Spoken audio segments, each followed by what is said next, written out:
Folks, welcome back to Locked On Chiefs. We are part of the Locked On Network, and we have a lot going on, and that includes bringing on guests like Matt Derrick. How are you, Matt? I am doing okay, Ryan. How about yourself? I'm wondering what we're going to talk about. And yes, folks, we'll give you the answers that we have. We're going to do this thing. We're going to get into what it means down the line. So I'll just say this. Welcome to Locked On Chiefs.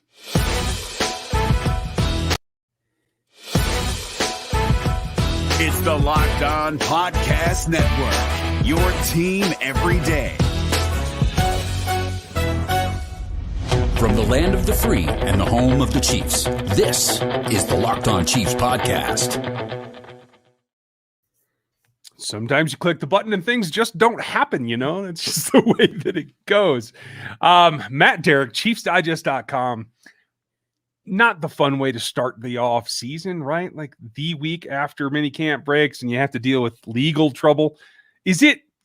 I know we'll have to talk about some of the details, and I want to give you kudos. Great job getting the actual information, what limited information there is. But it's just all of a sudden, one weekend after this is becoming, I think, a problem with the team is that we're always seem to have to deal with these little things. Am I over dramatic about that? Not in my mind, because the Chiefs just seem to have drama that follows them around. I mean, it just seems to happen a lot. And unfortunately, the cliche in the NFL is that this time of year, everybody's on vacation, and the only news that breaks is if somebody gets arrested. And what do you have happen? You know, just a couple of days after offseason workouts in, you get Frank Clark arrested. It just, unfortunately, it happens in the NFL, and the Chiefs have not been a stranger to it. Like, no, what is the saying? Nothing good after midnight, nothing good in July.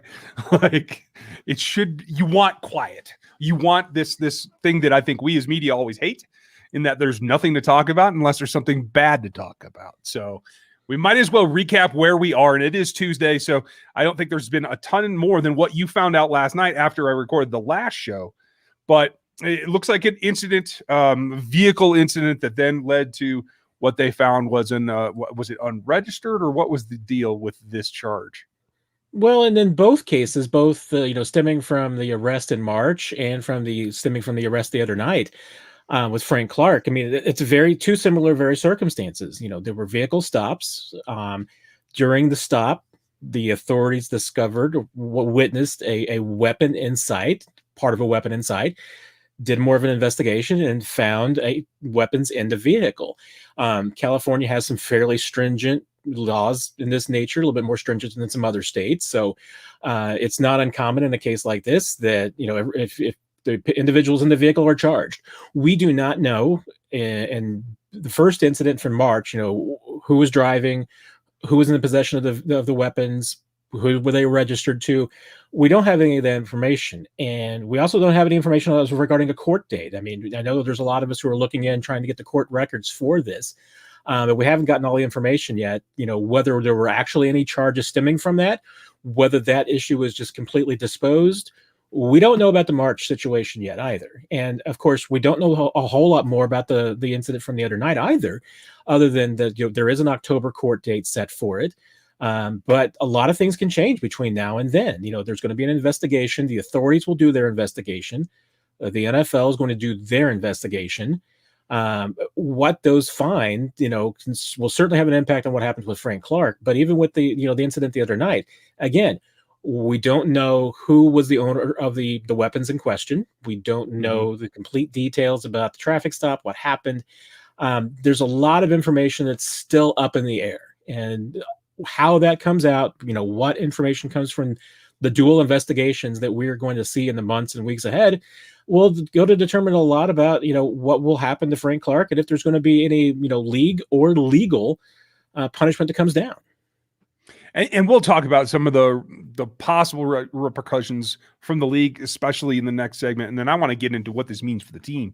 But before that, some of the details, like the way that it was worded, arrested for possession. This is not a use case. This is not, you know, waving it around or anything like that. But my question to you is, again, with the March thing that I was barely aware of. I knew something had happened. I didn't realize it was a gun charge. And so that changes things for why we didn't see him in OTAs. That makes a little bit more sense to me now. But when you take a look at the breadth of Frank's history, and we all know that he had some run-ins in college as well, does that play into what the vagueness of that charge might actually pertain to?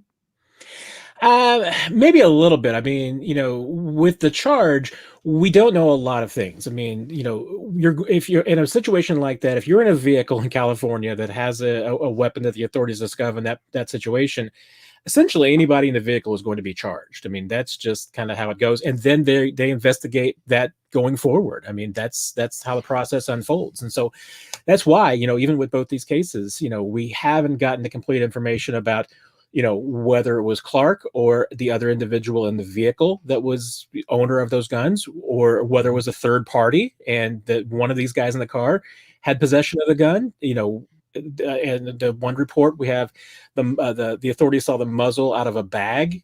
We don't know whose bag that was. I mean, they're just based on the police reports alone, we don't have a lot of information. And honestly, I mean, especially with the second incident, which at this point probably has a little bit bigger bearing on Clark going forward. I mean, the fact that we don't know anything about any court proceedings, anything that stemmed from the March case, honestly, at this point is probably good news for Frank Clark. The second incident's more worrisome. I mean, and that's going to cause a lot of questions and a little bit further investigation. So, to me, it's what can Chiefs fans really expect over the next few weeks and months? Honestly, I don't think I would be surprised if we hear from Frank Clark or the Chiefs before the beginning of training camp. I mean, I think that's the first time that we will hear anything. And part of that is because everybody is on vacation. I mean, guys are out of town. I mean, they're on beaches. They're riding horses. I mean, they're on islands somewhere. I mean, that's what the players do this time of year. And honestly, it's guys and people, the women and men in the front office too. I mean, they do the same things.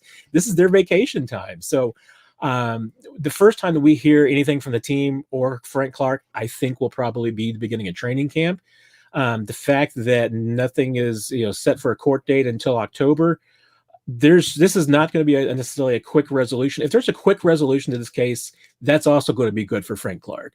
But the most likely, as far as how this impacts him on the field, the NFL wheels move very, very slowly. So I would be very surprised if there was any punishment handed down, if there's punishment handed down by the NFL, that it's done before the end of this season.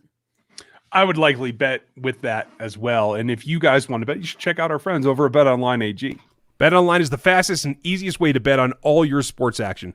Football might be over, but the NBA, college basketball, and NHL are going to be back in full swing, and BetOnline even covers award shows, reality TV, all kinds of stuff. Real-time updated odds and props on almost anything you can imagine. BetOnline has you covered for all the news, scores, and odds. It's the best way to place your bets, and it's free to sign up. Head over to the website to sign up today and receive your 50% welcome bonus on your first deposit. The promo code's LOCKED ON for BetOnline, your online sportsbook experts.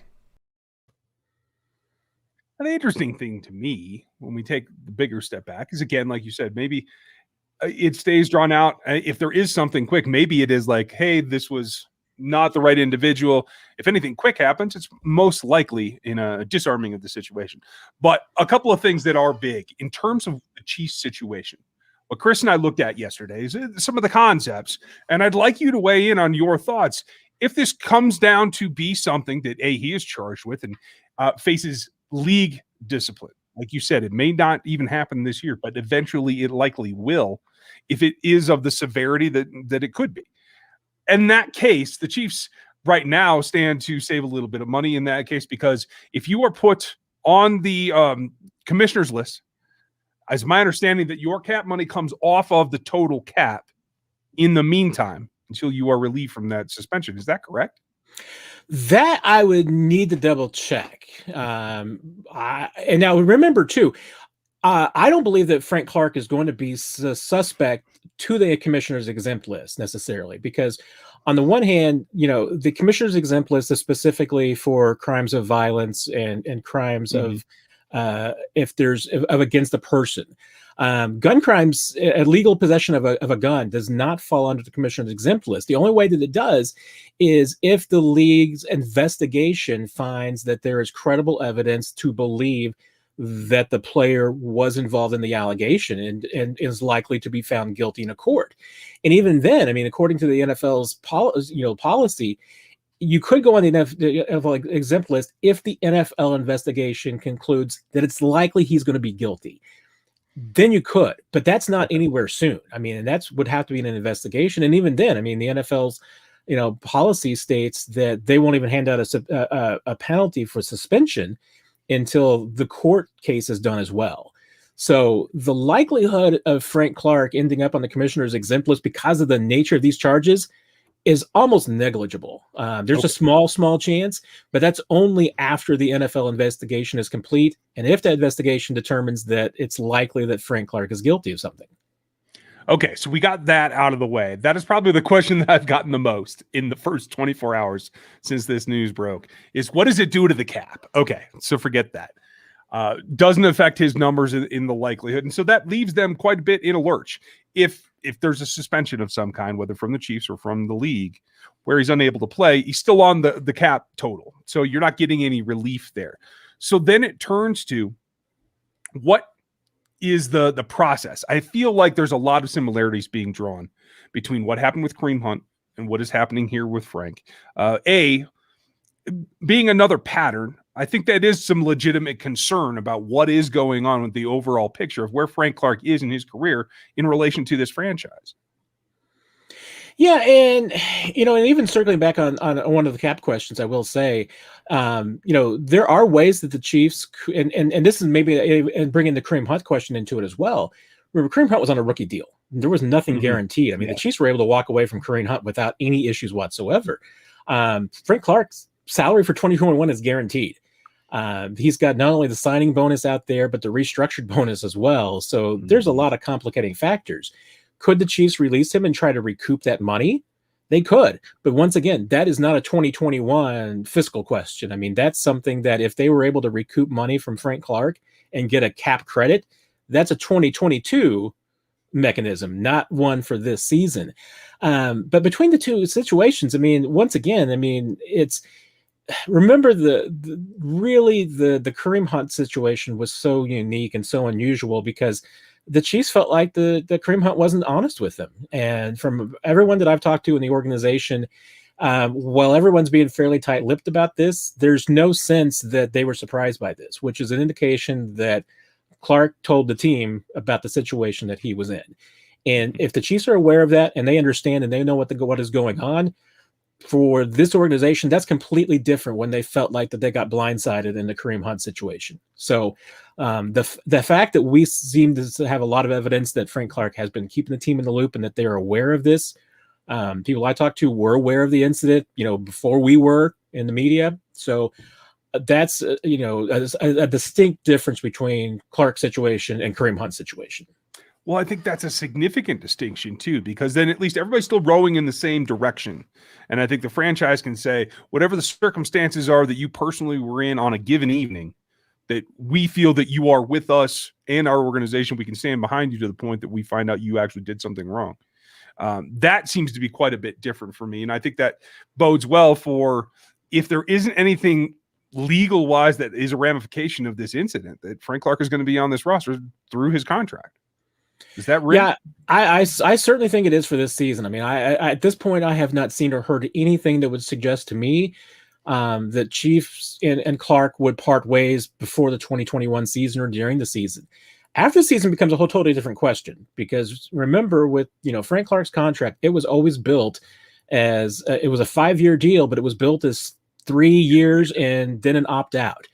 And at this point, hey, has Frank Clark made the case on and off the field that he is going to get those last 2 years of this contract? I'm not sure you can make that case right now. So after this season, I mean, this essentially was going to be a contract season for Frank Clark as it was. I think it's even more so now. Yeah, makes sense. I want to know what the details are going to be like. What can they do on the field? I have a couple of theories. I want to get your takes. We're going to do that coming up next. The chain stores have different price tiers for professional mechanics versus us do-it-yourselfers, but RockAuto.com's prices are the same for everybody, and they're reliably low. RockAuto.com always offers the lowest prices possible rather than changing their prices based on whims like the airlines do. RockAuto.com is for everybody and does not require a membership or an account login.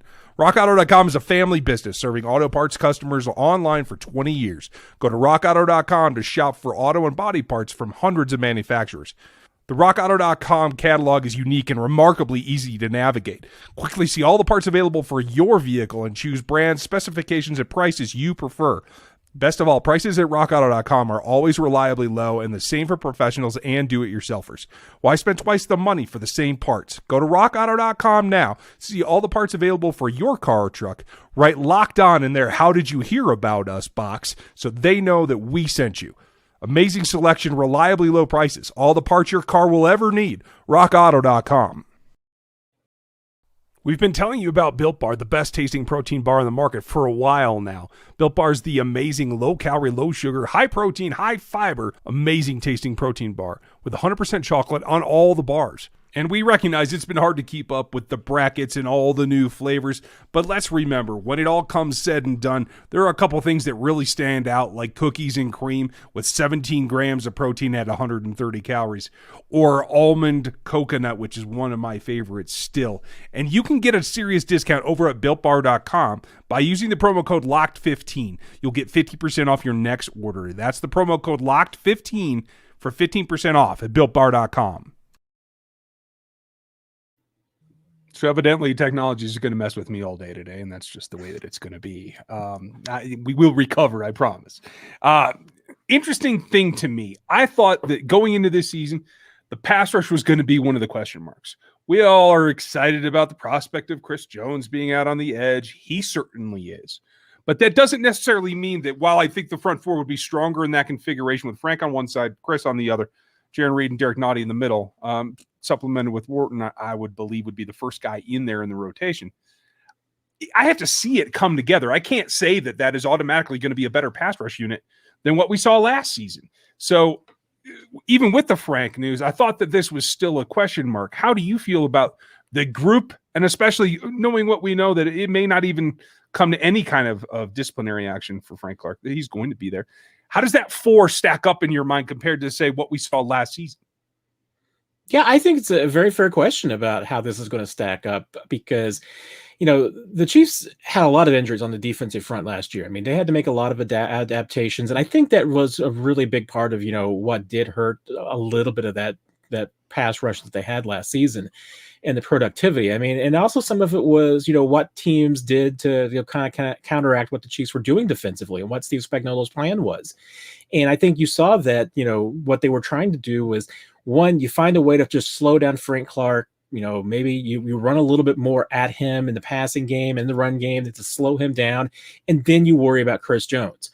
The Chiefs feel that by separating the two, you know, and having them on the edge, and then adding somebody who's got some good pass rush ability like Jaron Reed in the middle, that kind of three-headed monster makes it a little bit easier to do that. A little bit more difficult for teams to do that. You know, as far as separating, you know, Chris and Frank, you know, it makes it a little bit more of a pick your poison kind of an option, and that's what they're really going for. I mean, they want to make it so that. And from what we've heard from, I think, you know, really Steve Spagnuolo and Chris Jones, the plan is essentially you identify the weakness of the opponent that week. Chris Jones is going to attack that. That's going to be the guy. And you know what? If that means that maybe he plays a little bit more inside, I think you'll see that. But I think you also saw during OTAs when we heard from Chris Jones, he's excited about this. I mean, he wants to play on the edge badly. And I'm really curious to see, you know, what, you know, it's not that we haven't seen a happy and motivated Chris Jones in the past. He's always been, I think, happy and motivated. But you add to that the excitement that he has. I'm really curious to see what that adds to his game. And the Chiefs feel like Reed is an important addition in the inside because he's not Chris Jones. Let's face it, he's not as capable. He doesn't have the flexibility that Chris Jones has. But at the same time, Jaron Reed's a really good pass rusher in specific situations on the inside. And now you've got three options, which frankly the Chiefs didn't have last year. I mean, anytime with the injuries that they had last season, there were no time that they could put three quality pass rushers out there on the field at the same time. Now they feel like that they can do that. And yeah, I'm curious to see how they do work around some specific situations, because Mike Dana, I think, is going to be seeing some time. Josh Okendo, I think, is going to find the field in some passing situations. You're right. Tershawn Wharton's going to see the field. It wouldn't even surprise me to see Tershawn Wharton being a guy that moves around a bit on that line and maybe plays a little bit of edge, because he did that in college. I mean, he was a really productive edge player there. So I think there's a chance that if this line stays healthy, it can be a little bit more varied and less predictable than they were a year ago. And that's what they're really going for. I mean, they're trying to create a defensive front that each week can adapt and do things differently. Whereas last year, I think you got a pretty consistent, not necessarily vanilla, but maybe at least a vanilla scented front four. And, and honestly, yeah, Frank Clark's a big part of making sure that they've got that. And how productive he is, how many games that he's available. I mean, he's still a key player in that defense. Okay, you went and did it. So now I'm naming it. This needs to be the Ghost Pepper defensive front this season. Not scented vanilla. No, that's not going to work. We need some heat in here. They need some spice. I like where you're going with that. It's done. I'm going to use that all season long. Go for it. I noticed one guy you didn't mention, and I do want to get your take on Taco Charlton. I know he's coming off of an injury, et cetera, though, but I feel like if he could put it together, and maybe this whole drama with Frank Clark gives the whole group an edge to go out and perform better. Do you feel like Taco's in a position that, A, they're going to give him more than just a glancing look, and B, do you think he can step in and become the pass rusher in relief of the starters that they are going to need?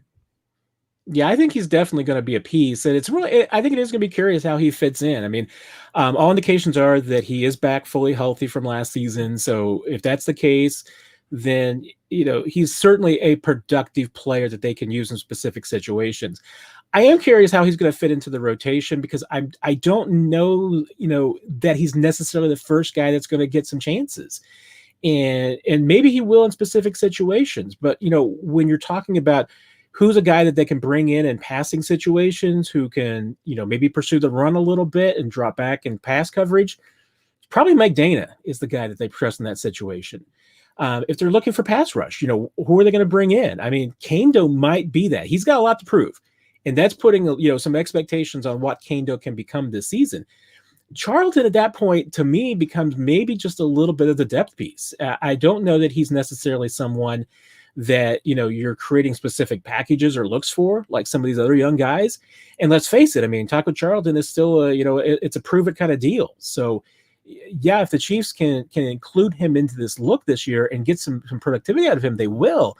But he's not a guy that they're building this defense around. Kendo, Dana, those are the guys that they're hoping that are going to be a part of this defense for the next 3 or 4 seasons. Charlton's not that guy. I mean, he might become a productive player, and he's certainly got that in him, but I think he's got a little bit to prove to this defense and this team, and he's got to show that he's a significant upgrade over the young guys that they're trying to develop. I think it's going to be great to see. And folks, the Ghost Pepper defense is going to continue to grow. You have 5 more chances to hear Matt before we're in camp and we actually see something. So don't miss everything at Chiefs Digest. And when he's here every week, Matt, thanks for doing it again. Absolutely, Ryan. Thanks a lot. Folks, thank you for listening. We'll be back with you tomorrow.